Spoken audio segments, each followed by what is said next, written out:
Hello folks, here it is, a wonderful, slightly warm,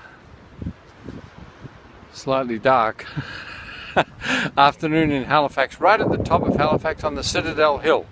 So if you look behind me, you'll probably be able to see some views of the harbour and so on. But what moved me to talk right at this moment, right at the top of the hill, I realised that there's a very important thing to be able to convey, a kind of the ultimate coaching tip, if you like, about how to smooth out your life a bit. I just know these people who have tremendous long to-do lists, and they're constantly running around and driving themselves crazy. Now, I'm not talking about you folks. You're a special category, but a lot of other people. So this tip, I think, might really help those of you who have a very long to-do list. And this is all you do. Take a good look at your to-do list.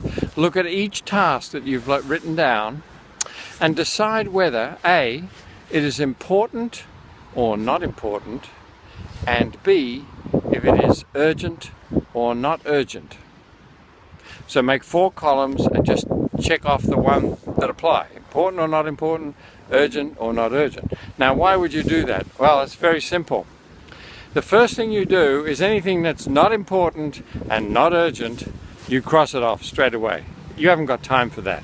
So that eliminates a few of those funny little tasks that have been on there for a while. The next thing you do is that you immediately attend to the ones that are urgent and important. Because if you don't, there's going to be a big crisis, apocalypse will happen.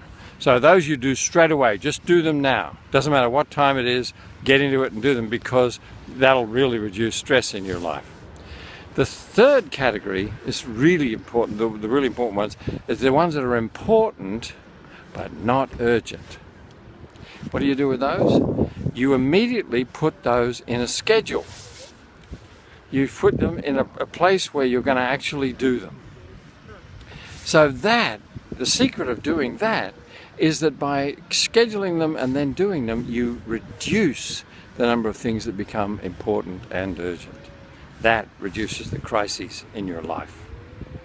There's a special category, the fourth one that I haven't mentioned, which is important but not urgent. No, sorry, that urgent but not important. And that's because those ones are the urgency of somebody else. It's not your urgency. So the thing to do with those is, if you're in a position of, in a hierarchy of some kind, is to delegate those. That's somebody else's urgency, but not yours. So they're interesting ones, but you don't do those, of course. So anyway, I hope that helps. Remember, the key thing there is the ones that are important but not urgent, to schedule them in your calendar. And that will make them happen, and that'll reduce the number of crises in your life.